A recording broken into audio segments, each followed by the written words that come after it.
behalf of the Theosophical Society, I would like to extend a warm welcome to all of you who have come here today to attend a talk in the series Wisdom for Living.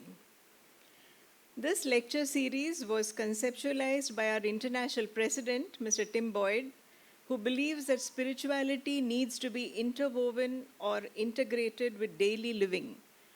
And to carry this idea forward, we have regular lectures on topics covering the entire spectrum of human activity, from business, the arts, fitness, ecology, science, spirituality, and practically everything else.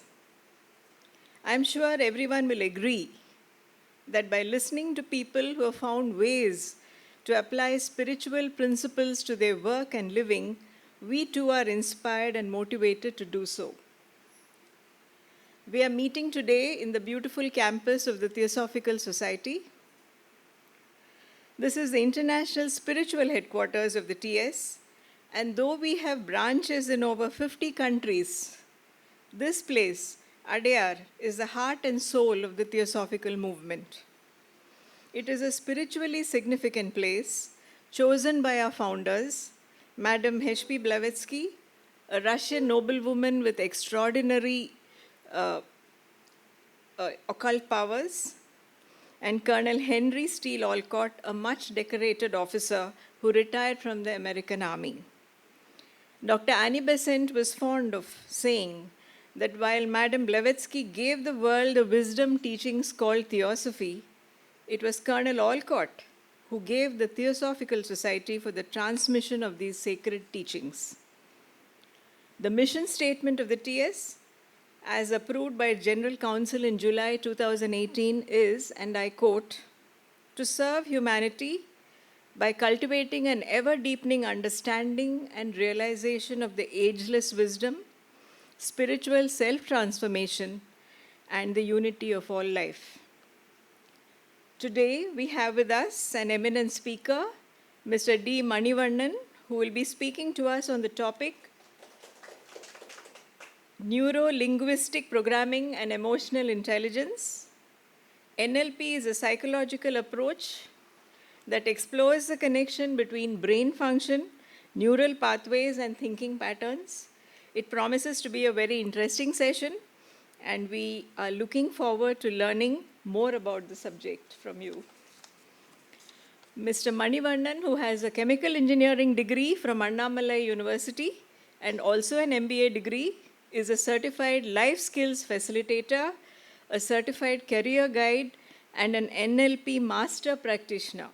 He has held many important positions in the corporate world in the past and is currently an advisor to MNCs like the DGA Group. And this is not all. He is also a sports person who has won the All India Seniors tennis title multiple times, a long-distance cyclist, half-marathon runner, biker, and many other things besides. We are very thankful to Mr. Ramkumar, who has brought in Mr. Manivannan to speak with us today. Mr. Ramkumar, incidentally, is the brainchild behind this lecture series, and it is largely through his efforts that we have had so many eminent people speak to us on a varied range of topics. I now invite Mr. Manivannan to speak to us.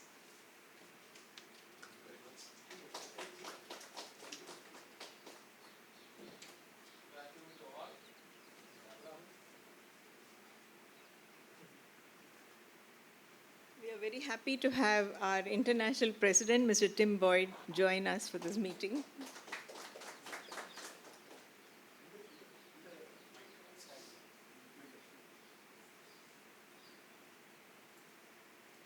Check.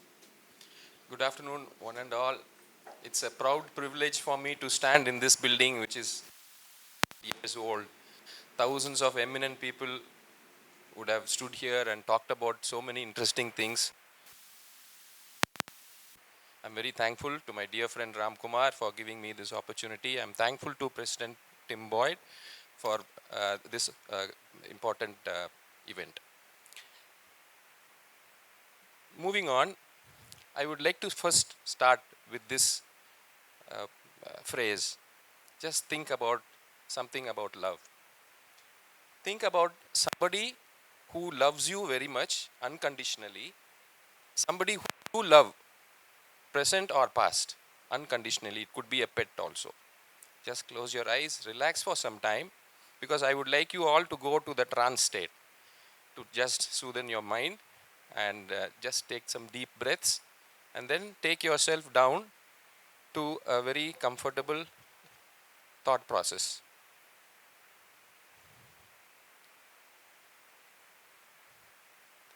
Thank you. Now, as you see here in this slide, the trance state is in the middle. Sometimes we are in a very turbulent situation, the mind is very disturbed or very agitated, or sometimes during sleep we are in a very calm position of the mind. The child is always mostly in the trance state. That is why they don't think about the past or the future, they only think about the present. So they feel very comfortable all the time. Now, many times we see people in this sort of a mindset, and the face also looks a little glum. They are not very confident about themselves, and the face is like this because the mind is like that. But we strive in this world to be like this, because smile brings out a lot of positivity in ourselves and also the people around us. Gelatology is the art of smiling. The UN about 6 years back found that people in different parts of the world are not smiling that much as they were about 20-30 years back. So much so, they included gelatology as a life skill in the list of about 22 life skills that they had. And you know, in some countries there are these nitrous oxide parties, laughing gas parties. People pay a lot of money, they go to those parties. In a hall like this, nitrous oxide is induced, and they inhale and they laugh. We also see people in the Marina Beach in the mornings, they just laugh and we feel something a little strange, but okay, we feel that okay, they are happy, they are what. But we are all now, we find laughing very rare, a very rare thing that we see. So ultimately, we all need to smile. That is because it's a very important emotion. This is also a very important phrase because this is talking about perception. So when we see something, it is something we want to see, so we see some things. So when we go in the traffic, sometimes if we want to buy a car of a particular model, our eye searches for that particular model. So these two images are looking like a vase and like a set of faces. So to the perceiver, you can either see the vase or the faces. It depends on how you perceive. So this is called the figure ground perception. So the figure is in the front, the ground is at the back. So what I'm trying to say is, we get emotions based on the way we perceive things. Okay? This is a set of 10 cards. This is a test for assessing your personality. This is called an ink blot test. So when we want to find out what type of personality I am having, so we go to somebody like a specialist and he gives this Rorschach ink blot test. It's a set of 10 cards with 5 color cards and 5 black and white cards. And the way he will ask you to explain what that card means to them, the subject, or in psychology we call ourselves an organism. So the organism will come out with the deeply embedded emotions, the hidden unconscious emotions that are there in the mind. They will just then come out. It is not shown once but twice. So first the subject is made to explain what it means. For those who have undergone a lot of happiness, they will talk about happy things. But those who have had some troubled experiences, they will relate the picture to some troubled incidents. And in fact, this sort of a test is given to prisoners to check whether after being released from the jail, whether they will commit the crime again. So this is called a test, which is also based on perception. Now today's session, approximately 60 minutes, I'll go as fast as possible because I have a lot to share with you. is mainly about emotions and emotional intelligence. See, emotions is one. Emotional intelligence is the capacity for you to identify, assess, and manage your own emotions and those of others around you. So it's a very big thing, right? But when you practice and practice and practice, you find it very easy to do. So we'll talk about two important emotions like stress and anger, and then about NLP and some techniques in NLP, and also how NLP connects or complements emotional intelligence. Let's get started. The World Economic Forum has come out with this statement very recently. What they are saying is a child who's joining a primary class now at the age of about 5 or 6, when the child becomes an adult and completes the course by the age of say 20 to 25, in about 15 years time, the person will land up in jobs which don't exist now. So that means the world is changing so fast. So what is ahead of us, or that person who is starting the life, is something which is very difficult for the teacher, for the parent, for the child to understand and develop the career. But this is the fact. The world is changing so fast. But what is very important, irrespective of whatever line of career, the field of subject they are taking, is some common things like critical thinking, creative problem solving, things like that. To complement this, IBM has come out with a set of skills which are needed in this world. Top skills required, topmost comes emotional intelligence. And with it, a lot of cognitive aspects. And then something relating to emotional intelligence, creativity, innovation, design thinking, all that. And then very, very important trait called flexibility and adaptability. Then, of course, the technical things like AI and other things. So, I've made this chart exclusively for our session now. This is a structure or the flow chart of how an emotion develops. So, we just say that emotion is a feeling. But how many things go beyond that, behind that, or before that, before one emotion is formed, is something that we will see today, and we will be very surprised to see that there are a lot of things which happen behind an emotion. So they say that an adult gets about 60 to 70,000 thoughts a day, which emerge into about 100 to 400 emotional experiences every day. So each one of these emotional experience, what we experience today, will become a past in the future, that is tomorrow. So today will become a past in the future. We have to be very careful how we treat every experience. So the first is self-esteem. The self-esteem is how we look at ourselves. We all know what it is. So if we have a high self-esteem, our emotions also will be positive. But if we have a low self-esteem, we may not have very positive emotions. We may succumb to some influences or stimuli and feel depressed, things like that. So self-esteem is very important. This is just the beginning. Then the arousal comes. The arousal is a drive for us, which is the energy to our behavior to reach a particular need.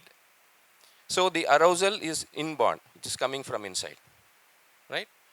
And then the motivation. The motivation is advancement of the arousal. It is a stage between an action and the arousal. So we all get motivated to fulfill different needs. It's all drive driven. The drive inside drives us to do something to reach a goal. Sensation is also a very important aspect which determines our emotion. Senses, as you know, are 5. Now they have added 2 more, kinesthetics and balance.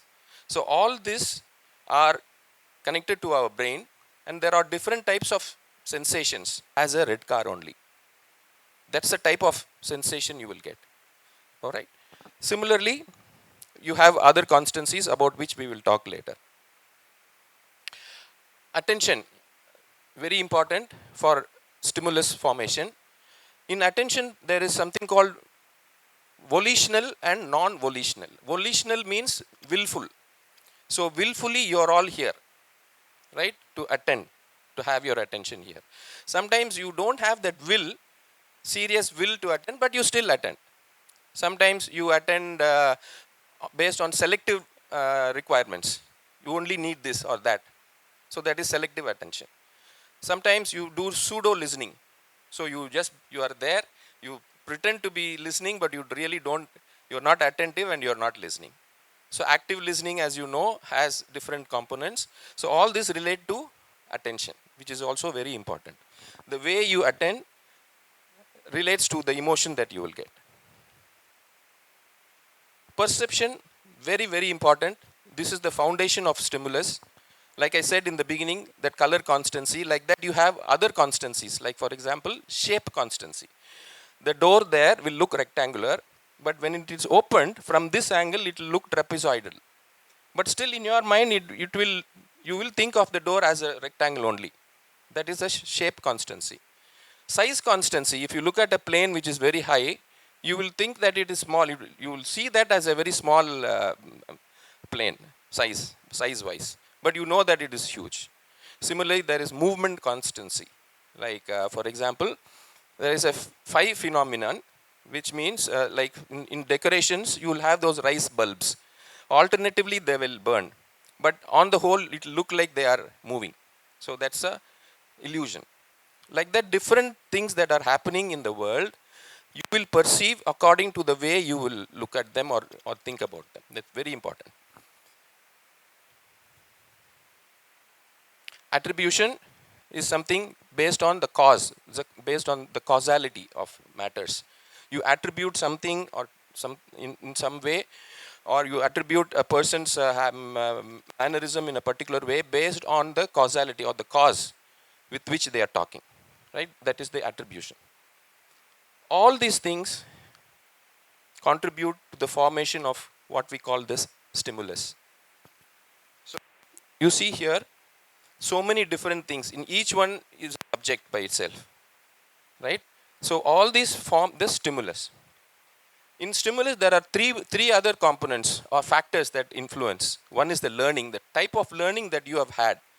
And there are different types of learning. There is something called the classical conditional, the reinforcement type of learning, and different types of learning processes which you would have undergone. Based on that, the stimulus would appeal to you in a particular way. Similarly, the intelligence that you have. People have intelligence based on two factors. Not only that, the personality and the behavior are all based on two things. One is nature, the other one is nurture. The nature is the genetic, what we get in our genes. Most of the behavior, it has been scientifically proven that it is based on your genetic inheritance. The other is nurture, that is how you have been brought up in your life, how the environment has made you from the childhood, how you have come up in life. Right? These two things also play a role in your intelligence. Basic intelligence. Knowledge is different, what you imbibe later on. Then memory is very, very important, because if you have a good memory, if you have had the things that you have remembered or memorized in a particular way. For example, long-term memory has three parts. One is the encoding, the second one is the storage, and the third one is the retrieval. So if you don't encode properly, you cannot store it also properly, you cannot retrieve. So automatically sometimes you remember things very well. If you do that, then the stimulus will appear to you in a different way. You will relate that stimulus to the past experiences. Okay? Am I clear? Or am I? Okay. So now we have understood what one stimulus is made of. So many things. Now, once the stimulus comes to us through our senses, through the 5-7 senses, it goes to the brain through a process called transduction. Transduction is the conversion of energy into an electrical signal suitable for the brain to receive. So there are different types of energy: physical energy, chemical, then mechanical, like that. So transduction process takes the stimulus to the brain. The stimulus can be anything: what one says, what somebody sees, what one does himself, like that. Now the brain interprets. Now this is the time when the brain starts interpreting the signals that has been received. See, the one signal or one stimulus, sorry, will appear to be different for different people. For example, if I show this to you, okay, this is a stimulus. Each one of you will have different stimulus, different types of stimulus, right? Okay, so let me take another one. This, somebody may think of a hospital, somebody may think of something, right? So this is the same stimulus, but it will get into your brain in different ways based on all these things. All these things, not just one. Be very, very clear about it. For interpretation, the past experiences play a vital role. And also, the way you have attitudes and prejudices on different things. Prejudices on belief systems, on some people, or the society, that also plays a part. Once the interpretation happens, then the first thing comes, that is the thought. Then 70,000 thoughts we get a day. And behind that, see what all is happening. So the brain is doing so many things. And the thought becomes a feeling, and then our friend comes in. He's the emotion. The emotion develops into a mood, which then goes into the behavior and the character, and then ultimately the personality itself. And then the personality has a role to play in the self-esteem, and the whole thing is a cyclic process. Now let us talk something about the neural science. Sir, can you just tell me what will be the weight of this bottle approximately? One more chance. You must say how much will this weigh? Is it a little heavy? Is it very or very light? Heavy? Okay, heavier. Okay. Ma'am, he has told it will be 1 kg, but yeah, it is 1.3 kg. Can you tell me which part of your body weighs this much? Yeah. The brain weighs approximately 1.3 kg. So it's just that heavy. It fills our skull. So we'll talk a little bit about our brain today. So the brain consists of 100 billion neurons. They say more than the number of sand particles in all the beaches in the world or all the stars in the sky. So that many. This is the limbic system, and this is the neural pathway. So the neurons are, like we all must be knowing, are so many, and they are having a role in our understanding or the memory formations. You just imagine a person in a countryside, and he is wanting to go from this side to that side, and there is a big piece of land with a lot of thorny bushes and pits and water and rocks and everything. The first time he will try to go to the other side, he will take a lot of time. He may trip, he may have some injuries, but when he does it again and again and again, he will form a pathway.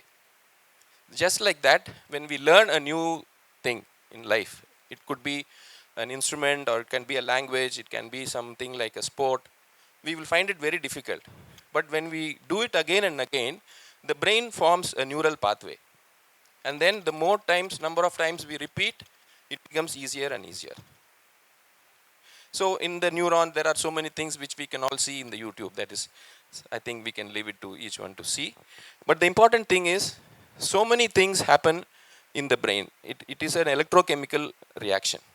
A thought or an emotion is not something will just come from the air. There is a chemical reaction. Just like a chemical process, it depends on the raw materials. The type of raw materials you put in, the type of end product you will get. And the process is inside. So the stimulus is the raw material, and the end product is the emotion. So now you see the eye is one of the sensory organs, right? So a stimulus goes from there to an yellow portion, which is called the hypothalamus. Okay. From there, the signal goes to the left side, which is the visual cortex, or on the right side, you see a blue portion. This is the prefrontal cortex, right? And here there is a small part. There's actually two parts, size of an almond. Together they are called amygdalae and singularly amygdala. So this is the person we are going to talk about now. And here there is the hippocampus, which is the memory storing part. So the prefrontal cortex and the visual cortex are the rational thinking parts. And the amygdala is an impulsive thinking part. So the emotion like fear, anger form here. But if you give time, the signals will go to these two parts, and then the rational thinking, the decision making, the planning, and what prudent action you have to take, all those things happen here, right? Of late, about 10 years back or so, they have found out that the reason why people get an impulsive um, reaction, it's not a response. The difference between a reaction or an reaction and response is time. You take time, you think properly, and take a rational. You immediately react. That is an impulse. So people do that impulse because something called the amygdala hijack is happening here. So the signal, when it goes from the sensory organs, when it goes to the hypothalamus, from there it gets hijacked to the amygdala. And the amygdala, as you know, is a fear, anger emotion secreting, generating part. So it's like, see something, my kind is going, so you grab. So the amygdala grabs that signal because the stimulus is something irritating. So like somebody is cursing you, that's a stimulus. So immediately the amygdala hijacks it. And then you react, you don't respond. So the moral of the story is, you must always remember this amygdala hijack is something which will happen whether you like it or not. So when there is a stimulus which is going to irritate you or trigger your emotions, give time. And they say that the adrenaline which generates and the hormones which generate by the amygdala stays for 18 minutes. So 18 minutes you give time, then the amygdala will not hijack, and then we'll let the prefrontal cortex and the other cortex to do their work, and we can take a rational thought. Okay, and the emotion also will be rational. Okay. Now let's see something about the power of the emotion. We know that when sometimes we get a call, something or somebody we love them very much has passed away or had an accident, we immediately get tears. Tear is a matter, like solid, gas or liquid. Tear is liquid, it's a matter. How a thought can create matter? We have seen in religious, historical, mythological events, somebody bringing something, a matter, a liquid or. So when this is possible by a thought, why can't something else also? Because there are so many different levels of the thought process. When just common man, by a thought, can develop a tear. And some actors, as you know, instantaneously they can get tears. Right? Like the T. Rajendran and all. So he will just cry. But just by triggering himself with the thought. So you must be very careful that the emotions we are now talking about, they are very, very powerful. Especially the negative emotions. Why didn't the company name it as Happy Bird and keep the happy face? It wouldn't have sold. Nobody would have bought. The reason we are all going after negative news in the press and in the TV and everywhere in the newspaper is because people want, and the negative emotions get into our minds strongly. So the Spider-Man 3, that black suit which gets into him is the negative emotion. Very powerful. So much so that his many goddesses and gods have a demon under their feet. So that is the negative emotion. That is the ego. And the story is, and the moral is, we should keep them under our feet. Otherwise, we will become, in that position. We also know that stress is a very important reason for many disorders, psychosomatic disorders. So if you do not know what your emotions are, you are having an issue called alexithymia. For example, from morning to night, if I'm not able to understand my own emotions, and there are hundreds of emotions, right? Not only fear, those serious big emotions, but even small, small things like inquisitiveness, something like curiosity. So these are also emotions, like some eagerness. So from morning to night, if you are not able to understand your emotions, you have alexithymia and you have to get over it. And once you get over it and you understand these emotions, you have to control them. And like we said, emotional intelligence is not only yourself understanding the emotions and managing them, but you have to manage the emotions of everybody. So that needs a lot of empathy to go get into their lives and then understand and then manage. And together you have a very comfortable, harmonious life. So we have to be very careful. Otherwise, the psychosomatic disorders of different kinds, they are tissue-based and non-tissue-based, two different types. So they may all have from headaches onwards to so many different things, and leads to depression and lot of serious stuff, leading to even cancer, starting with diabetes, so many things. So I took this snap when I was watching this movie, Vin Diesel movie, Fast and Furious series, when this Vin Diesel tells that, he tells this boy, sometimes fear can be the best teacher. What does it mean? We always say that fear is something which we should avoid. We should not be afraid of anything. We should not be scared of anything. We must be bold and we must be very strong. Isn't it? That's what everybody likes to be, and people teach us. Don't be afraid, don't be afraid. But he says fear is a very, very good teacher. What does it mean? It just means that when you are afraid, like not afraid, when you are, before fear, anxiety comes in. Before anxiety, something like you're wondering the unknown. The most important fear next to fear of death is the fear of the unknown. So if you don't know, you have to know, right? So then when you know what is the reason, what is the reason why you are having a fear, then you will start preparing yourself and then become better than that unknown. So that's what he means. The same thing happens when Will Smith in Gemini Man. This also I took from my own home TV. And here he says, that woman says, he's asking her to do something. He says, no, I'm scared. Then he says, no, scared is good and means you are alert. So these negative emotions are something which we can energize or we can use to our advantage if we approach them in the right way. Now I would like to do a small demo to you.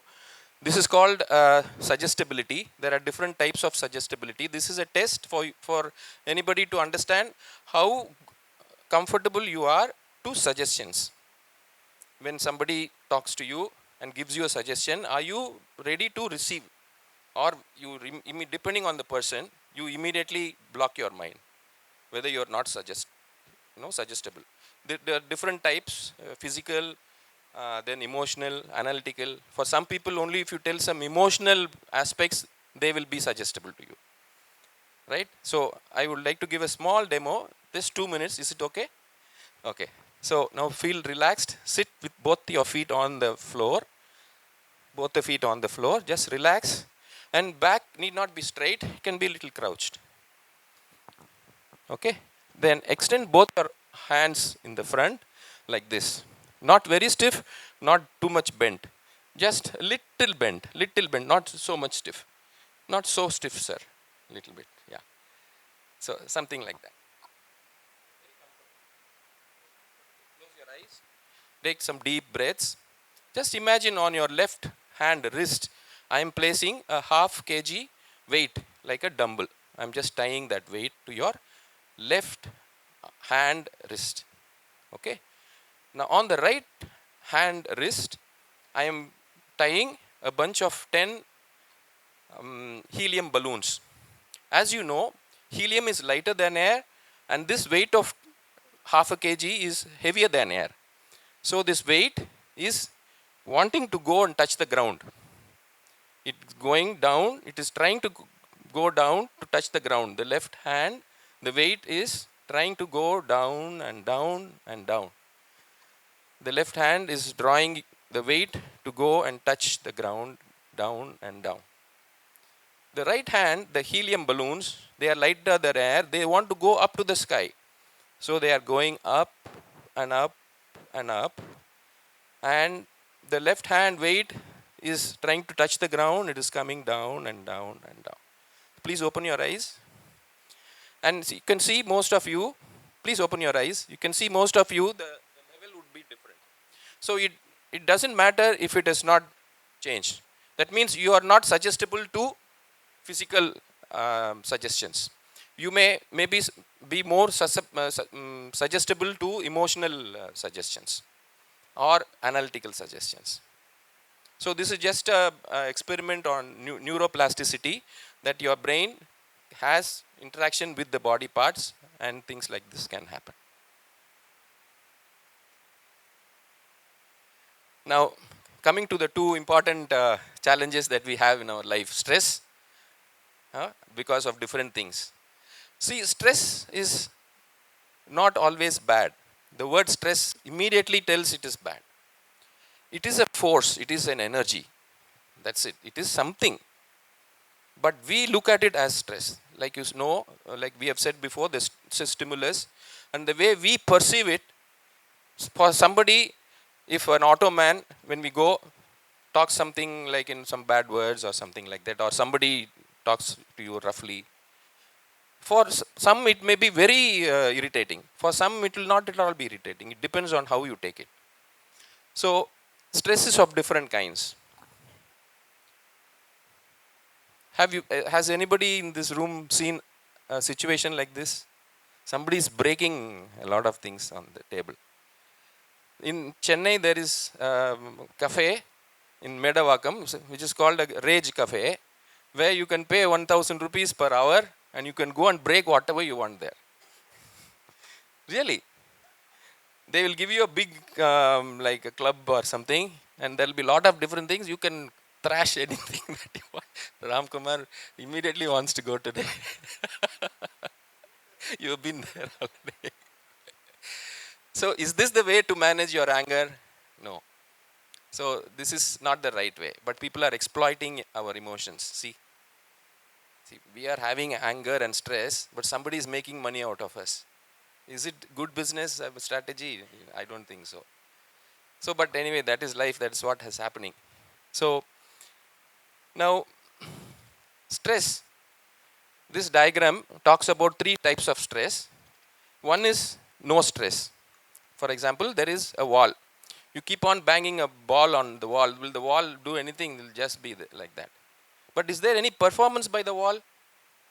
Is there anything like an emotion or some happiness or some resulting thing happening? The wall is just like that. So that is no stress. So some people are like that. Anything happens, they will not be bothered. But there is no performance. That's not good also. On the extreme side, if you throw the ball on somebody, they will get too much affected and they'll start retaliating. They'll beat the person. That will be distress. That is also very bad for him and for the other person. That is also not good. The center portion is called eustress. That is what is very important. All of us, whenever anything happens in life, we must look at it as a potential source for us to excel or excel in our performance. Whatever happens, you may think that this is just only theoretical or I'm just talking, it cannot be possible in real life. But if you break it down, in NLP it's called chunking. Any activity, if you break it down to its smallest part, if you chunk it, then you can find different solutions. Dhoni is walking into the field, World Cup finals, 22 runs to get in 1 over. Won't he have stress? 1 lakh people shouting, and the world's fastest bowler is coming to bowl at 150 kilometers per hour, and people wanting, the whole India, 1.4 billion wanting him to win. Won't he have stress? A normal person will start shivering like this. But he is converting all the energy to his advantage. He is in a state of eustress, and he is speaking in his performance. So friends, any stress, please break it into different parts and then look into it and find solutions and have the mentality to convert it into something for you to improve your activity. But that I don't think is something we call as eustress. Okay. Now, Assertiveness is also a good technique for us to manage stress or anger. Being very submissive is not good. Being aggressive for the same situation is not good. Being assertive, for example, anger is an emotion. You can have anger, but you should not be aggressive. You should not turn anger into aggression. So we must be intelligent enough to somehow avoid it. So how to do that is, we have to take time. We have to allow that 18 minutes to pass, and then, you know, stop the amygdala hijack and all that stuff. And slowly we have to find solutions for rational thinking and then talk out, right? So there are some questions which I will tell what to talk, how to address that situation. So being assertive is to say yes to yes and no to no, simply putting it. But explain. Just not abruptly say yes or no and go away. Just communicate. And in transactional analysis, there are a lot of things like how to talk to adult in a particular level. Okay, now managing emotions. Let's come to some techniques. This is a figure of a bat looking upside down. So this bat is looking upside down. This in NLP is a technique called reframing. So it says that if you change the way you look at things, the things that you look at change. That means there is something happening. It has a meaning depending on the angle and the frame of mind that you have in looking at it. But if you change that angle, then the meaning and the resulting experience will change.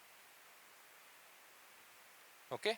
So this bat is looking upside down. So what we mean is, look at a picture, that frame, just turn the frame upside down and hang it in the proper way, because the hook will be on one place only. So then the picture will be upside down. So that means you are viewing that picture or that situation in a different way. So when you do that, lot of different thoughts will come. That is called reframing, and that's a way for you to manage your emotions. Whenever you feel that particular situation is not good for you, change the angle. Another technique by Stephen Covey is called the 90-10 principle, which is a very simple technique. So this technique called 90-10 principle, how many of you know this about this? Please raise your hand. Okay. Okay. So what he says is, 10% of what happens in our lives is beyond our control. We have nothing to do with this. We cannot do anything. It will happen. 10% approximately. But 90% of the life that we experience depends on how we react or respond to that 10%. For example, early in the morning, you spill coffee. Somebody spills coffee on you. So then you get irritated and you shout and you say, oh, blah, blah, blah, and you say, then one thing goes up, then you start grumbling. The whole day is messed up. But on the other side, if you look at the 10% as something which is beyond your control, you have nothing to do with it. It was not caused by you. It was caused by somebody else. So you don't need to bother. And then you just relax and just say, okay, just move on and do something else. Then the 90% is safe. And 90% is nice. So for emotional balance and for managing stress, in the nipping it in the bud, the anger or something like that, apply this 90-10 principle. There is another very interesting theory called the Gestalt theory. What it says is, it says the whole is more than the sum of the individual parts. So for example, in this picture, this part is incomplete. Similarly, the other three circles, they are incomplete. If you look at it in a different way, it is incomplete individually. Just keep them separately on the bottom, one by one. And these three different angles are incomplete. You keep them one by one. That's all. We have only 6 pieces. Individually, they don't mean anything. But if you add them and put them in the right place and in the proper form and try to see what it means, now you have 3 full circles, one triangle with border, and another triangle inverted without border. See, now the perception totally changes. So much more that you can get out of this picture, that the individual parts didn't have any meaning. Whereas when you put them in a different, you arrange them in a different pattern, you get a lot of different things. So in life also, many times you will see things in a different, in small, you know, parts, which may not have good meaning, or it may give wrong meaning. Somebody is sick, not good. Something doesn't work out for me, not good. I didn't have good enough money, not good. So all these things are not good because they are all little broken, damaged. They are not individually having any shape. But when you put everything together and connect them, then you get some meaning. Similar picture is there are these different hexagons. Individually, if you keep these hexagons, they don't mean anything. This is just like the puzzle, the different puzzles that we can sometimes put and we make something, no? Like the jigsaw puzzle also. You see the different parts of this. If you see this individually, you will not get any idea, any thought. But when you put them in the right place, you will get a cycle, and you can use this cycle to do a lot of good things. In life also, you can use this concept to get good emotions and good thoughts, and which will control your stress, anger, and many things. Similarly, there's another technique called the field and life experience. This rectangle is the field, that is your environment, the people around you, and this is you. Many times we align ourselves to the requirements of the environment, and so we feel that okay, we have aligned, but honestly speaking, we are not upright. So you must be upright always and manage everything around you in such a way that they are not hurt. You are not going against the law or anything, but you are keeping your uprightness. These are all things which will help you to be emotionally balanced. I will quickly tell this. A scientist recently called Seligman from Switzerland, he developed this thing called the positive psychology.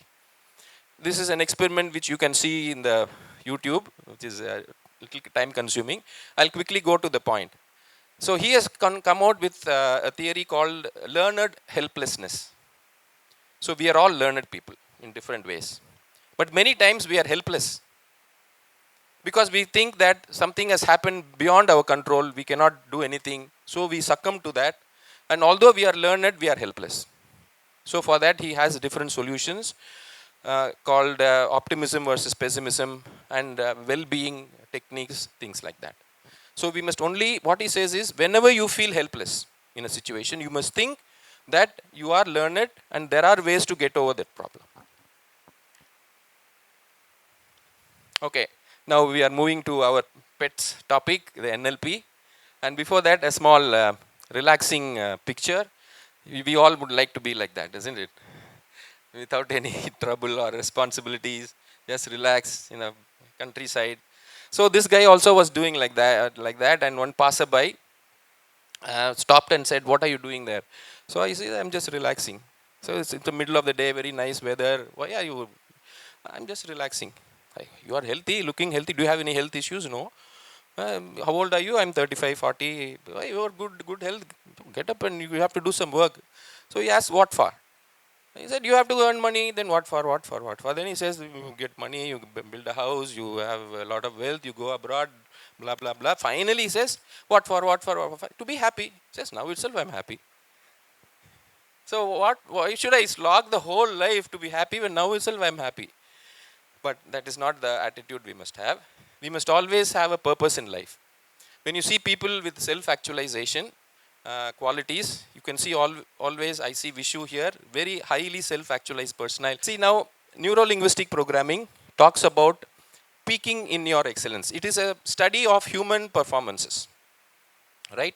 And when you break down your individual subjective experiences, NLP says that when you chunk them into the smallest parts, they can be managed, modified, and altered in such a way that you can achieve a particular goal, whatever you want. So this is NLP in short, right? So this self-actualization is something which we all want to reach and be in that position. We start with the physiological basic needs, and this is the Maslow's hierarchy of needs, you must all be knowing. So slowly we come to that stage. So what are the traits of a self-actualized person? So you see, always peaking in their performance. Whatever they do, they prepare. They don't just like that peak. They work hard. They work very, very, very hard to peak. And they want to peak repeatedly, not just once in a lifetime. right? So they keep on repeating that peaking. Then in different things, whatever they do, different things. Then a self of appreciation they have in others. They appreciate everything, many things they appreciate. They accept also certain things. If it doesn't work, they accept it. They don't find fault with anybody. Then they are realistic people. They are problem centered. They are not bogged down by problems. They would like to have problems as a challenge and then work towards it and get over it. And they are independent. They value privacy, and they have a sense of humor philosophically. They have a sense of spontaneity. Immediately they can respond to many things in any situation. They have a sense of purpose in whatever they do. They have some proper plans, something not just for money. They have a purpose in their life. So then they focus on the journey, not the destination, and then they are very creative. So now coming to neuro-linguistic programming, we have three words: neuro, linguistic, and programming. Don't think it's from Greek or Latin. They're all very normal things only. Neuro relates to the nervous system and the mind together. And linguistic is the language pattern. Then programming is how we make use of the subconscious mind and change the way we look at things, and how we use the subconscious mind to achieve many things. Either to make things better or to ward off unwanted things. All these things we can do by programming the mind. So this is together, and together how they work is the magic. Now in NLP, there are many important principles. We call them presuppositions. The first one is very, very interesting, very useful. It says the map is not the territory. Simply the map is the neural pathways. Just like if you take a road map, the atlas, you see a lot of things, no? The neurons also, the neural pathways are like that, right? That is called the map. They are all the past experiences that you have had in your life. All those things, all that is the map. Your attitude, your what do you call the judgments? You judge people, no? This is not good at all. Man cannot judge man. Only God can judge man. So, but we judge people and think that that guy is good and he is bad, something like that. All those things are in the mind. That is the map. But the reality, that is the territory. What is actually the reality? Nobody will know. When we form judgments or we form some opinions of somebody, what is happening, what has actually happened? For example, a couple has divorced. What has actually happened, only they will know. Nobody else will know. Even the parents or the brother, sister, nobody will know. So the map cannot be the reality. So that's the first presupposition NLP says. The map is not the territory. So never come to any conclusions or argue or talk thinking that you know the reality. Then what is the reality also? You think that is the reality, but that is the way you perceive based on your past experience and so many things that we saw in the first flow chart. All those things are the reasons for you to perceive a particular thing in a particular way. So the reality is also not 100% the way you have understood. And in communication, we say, I've sent him a message, I've communicated with him. No. Unless you hear back from him what he has understood of your message and you feel that is correct, till then that communication is not complete. So the response is very important and not your talking. The response is the deciding factor. Then modeling excellent behavior leads to excellence.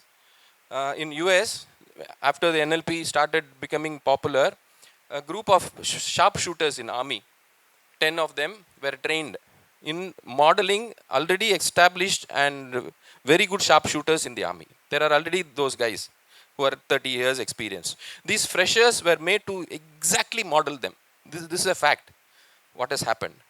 And they woke up at the same time, they ate what they ate, they walked like how they walked, and they modeled them exactly the way. And then when they tested after about 3 months, they were almost equal to their level. So that means NLP says, if you want to achieve something, if you model somebody exactly, you can achieve anything. Okay, so some more presuppositions here. In a system, the greatest flexibility is the place where the maximum control will be. Right. Now, talking about neuro, I would like to say that there are three important points called the VAK, the visual, auditory, and kinesthetic things. So, in the world, the reality is there. From the reality, you have to have these three things. That's through your visual, auditory, and kinesthetic factors. You will have, these are the filters.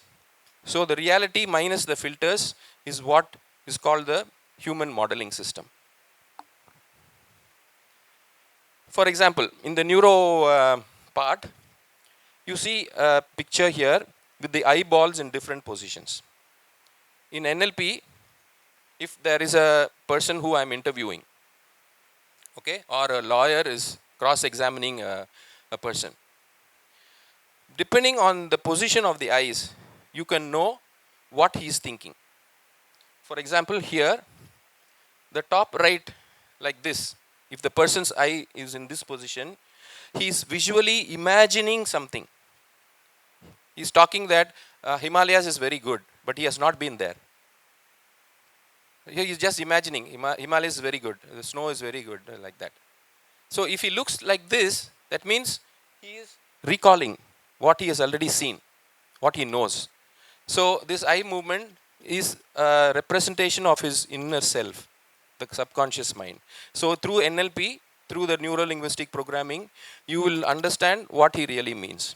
And similarly, the auditory situations, whether he is imagining or whether he is recalling. And the internal parts, whether he is emotionally feeling something or whether he is self-talking, what to do. For example, if you ask a question and he is not able to answer comfortably, he will look down like this. That means he is framing what to talk. So this is something NLP can help us to know. Now in linguistic, there is a very important aspect called the meta modeling. Meta modeling helps you to have the best way to communicate with somebody.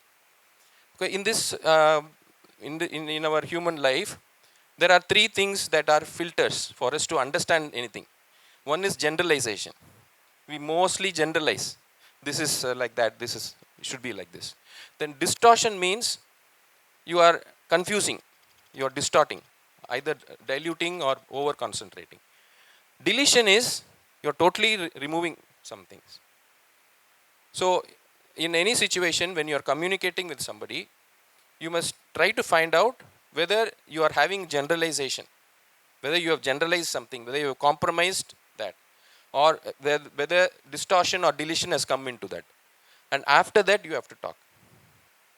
And still if the person says, no, you have not understood, you are not telling correctly, that means you have still not understood, you have to do some more self-talk.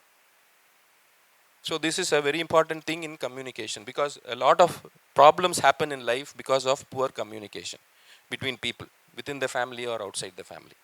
So if we follow these steps, good understanding of each other will happen. In programming, I'm talking about one very interesting technique called rapport building. In rapport building, for example, if I want to build a rapport with our friend here, so I'm meeting him for the first time. I want to build a rapport very quickly. How do I do that? I have a technique called matching, mirroring, pacing, leading. Yes. So in Karate Kid 2, I think. How many of you have seen Karate Kid 2?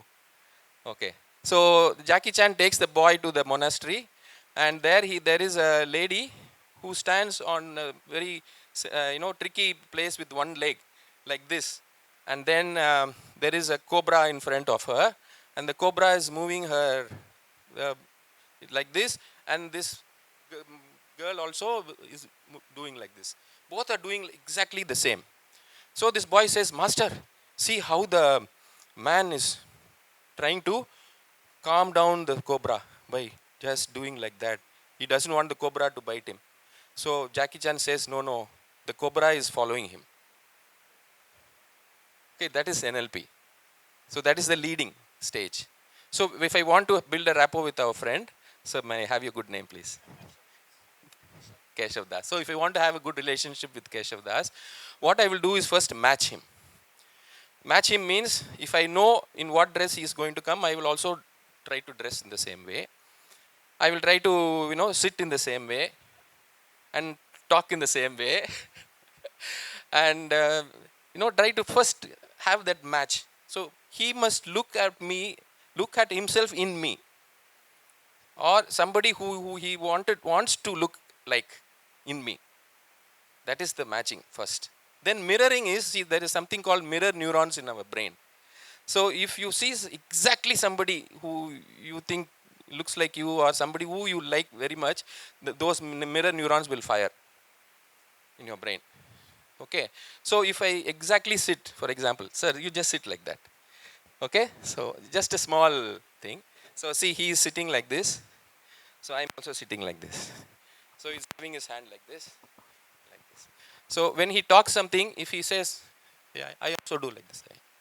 So if he's, yeah, I also do like this. And if he talks in a particular way, I also do like that. So that is, sorry sir, don't mistake me, just. So it is mirroring. So what happens is I connect with him in the subconscious mind. So after some time, then I start pacing. Slowly, in fact, I also breathe like him. I watch his breathing, whether he's breathing from the chest or abdomen, and the intensity so deeply. So then I pace, slowly I move out, and then I do something a little different. I keep just one leg a little differently. We can watch that he will also do that. No, it's a fact.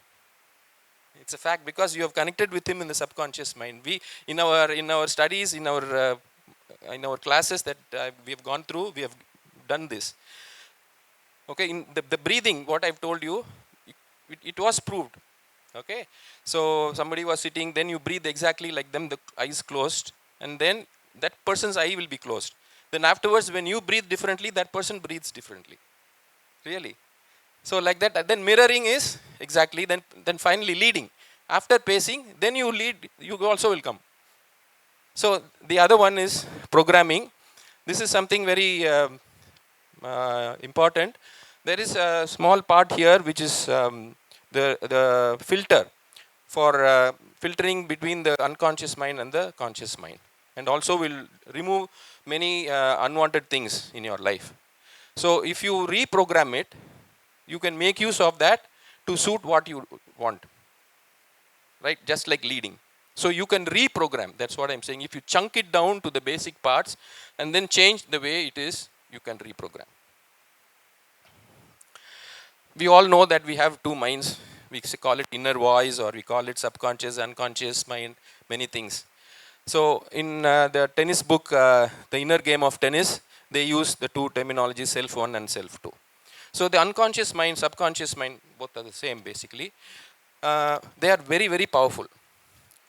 But most of the time, we don't make use of them. For example, you know to drive. Initially, you took a long time to drive, to learn to drive. Afterwards, you subconsciously you drive, and then you talk or you listen to some music, things like that. Similarly, if you empower the subconscious mind, because it is very innocent and benevolent, the conscious mind is calculative. So the subconscious mind is very pure. Okay, it will not argue with you. You empower it and let it go, it can do wonders. That's a very important aspect of NLP. And there are many techniques which I can demonstrate. I don't know if you have the time. If required, I can demo one, just one or two. Is that okay, Ram? So visual acuity, you can just stretch your hand. I think I can talk for this little loud. You just comfortably keep both your fingers like this. Just keep your hands straight.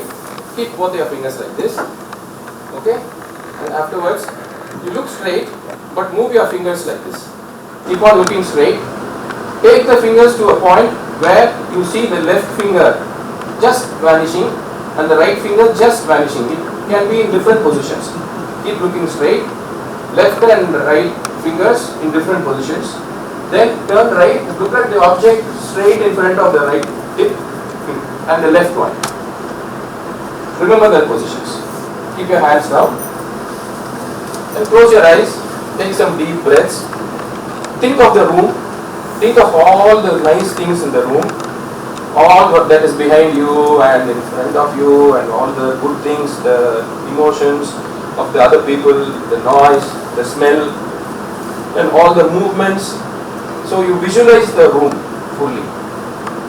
Take your time and see in your mind's eye what is to the left, right of you, what is to the left of you, right up to the back of you.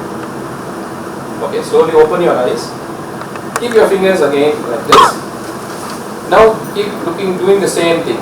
Look straight and take your fingers slowly to an extreme point.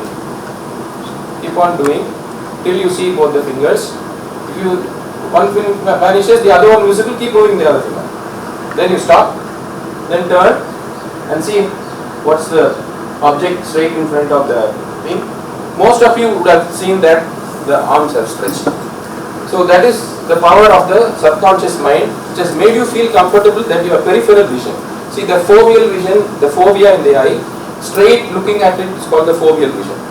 But in NLP, they teach you how to enhance the power of all your senses. So in that, the peripheral vision expands. So that is the visual acuity. Like this, we have different techniques like reframing we have seen, eliminating fears and phobias. In this, I would like to say one concept of NLP. If I do something, it is called associated state. If I pick up this associated state, I am in an associated state. If I am watching myself do this, from that position, I am in a dissociated state. I am watching myself doing something. If I am sitting on a projector box in a theater, and I am seeing myself sitting in the seat, and I am observing myself on the screen, I am in a double dissociated state from the projector box. So this type of aspect is used in NLP for curing many fears and phobias. You think of yourself in an associated state doing the bad thing that you want to get rid of. Okay, so then attach a lot of emotions. We call it submodalities. Like for example, somebody is smoking. So you think you dissociate and see yourself smoking. Okay, then you see, then you suffering. All the bad things associated with that also you see. You're coughing, you're not able to walk or run properly, you're getting a lot of illness, you're going to the hospital, all those things you attach. That is a negative picture. Then the positive picture is the associated state, where you yourself are enjoying doing a lot of things. The dissociated state is the negative picture. You keep it at the front. Then you keep the positive picture in the back. Right? Then the negative picture is in the front. Keep a dot on the negative picture. Then when I say swish, just like a shutter of a camera, that negative picture should open, vanish, and the positive picture with all the good submodalities should come in the front. So you keep on repeating this 5-6 times a day and many days, slowly you will get over it. Like this, there are many other techniques. For paucity of shortage of time, I'm not able to complete everything, but they are all interesting. So I thought of explaining this, which I did. If somebody is not feeling self-confident and they want to improve their own, what you call self-esteem and self-appreciation, this is a technique. And there's a circle of excellence, which is very easy. So you just imagine there is a circle in front of you. Many of you might have seen Maria Sharapova during the match. She'll turn and go back to the screen and she'll do like this and come. She's doing an NLP. So for point to point. So she's imagining a circle in front of her. That's called the circle of power or circle of excellence. In that circle, you put the emotions and all the submodalities. Submodalities means lot of the sound, the smell, the shouting of people, all the emotions. They all of your peak performances. Whatever you have done, achieved something in life, your birthday party, everybody was appreciating, hey, you are very good. All that you put in that circle. So that circle is full of those emotions. so much of positive emotions. So at a time, and then when it is full, you just put your right leg into it.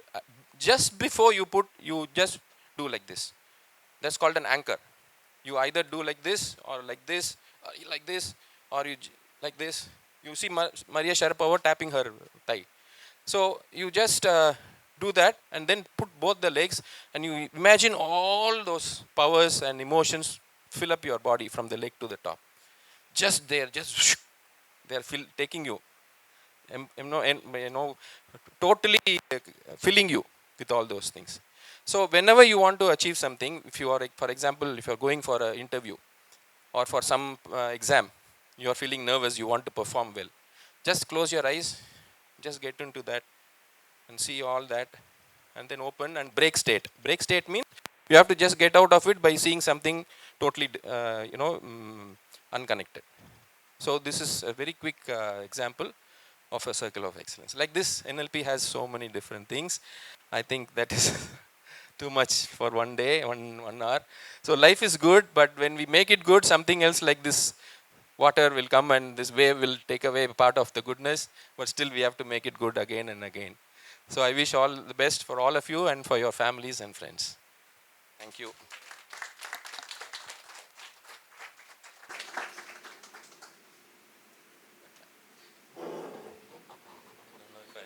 Thank you, Mr. Manivannan, for that absolutely fascinating talk. There is so much going on inside our brain of which we are unaware, but maybe if we took a step back and looked at everything that's going on and try to analyze it, maybe we can't function at all. I mean, that's my fear. Anyway, thank you very much. I think we are running a little short of time, so I'm sure many of you would have some questions uh, which you would like to ask our speaker. Maybe you could take one question, perhaps, and others can discuss their Yes, sir. questions. That view graph said right side and left side, and three were there. Yeah. Yeah. It says you can catch something. Yeah. What is the way in which you keep your eyes and still do whatever you want to do? Actually, NLP is like spy versus spy. So if you are an NLP trained guy, and the other one is also. So of course you just look straight and talk, but still there are polygraphs and other stuff which can identify the conductivity of your skin, and by that they will see the difference in your heart rate and BP and so many different things, and they can find out that you are lying. And in fact, you would be surprised. 70% of the children, when I give a list of 5 life skills, what they would like to get trained first, they say anger management. More than 70%. So children in the class of 9. So in some way, see, a child becomes an adult at the age of 10. By the age of 10, they have all the emotions of an adult, because they see all this stuff in the social media and movies. So when I was small, I've never seen a dead body before I turned 21. But now people see everything, like on sex and all things. All the emotions they get very young, in 5, 6, 7, 8. So there's a challenge, they don't know. There's something called cognitive dissonance. See, many times we get confusion in our brain, what to do, what not to do of a particular situation. There's a conflict between us of 2 different thoughts, which is called cognitive dissonance. So we have to then analyze deeper and deeper to find the solution for that. So like this current generation has many challenges. Although they are smart in different other ways, sometimes they are more insecure. Like they don't know how to face some challenges and get over problems. They are smart, definitely, but there are certain things which they lack. That's what my feeling is. Anything else? Yeah. Yeah. To some Hijack. You mean amygdala hijack time? I don't know, maybe they may find out now. Now only they have found out the full understanding of a small insect's brain. The newspaper in your article came a few weeks back. A small insect from Africa, they have analyzed fully the number of neurons. So maybe one time in the future they will. So thank you, Mr. Manivannan. If you have any questions, you can later talk to him. The meeting is now closed.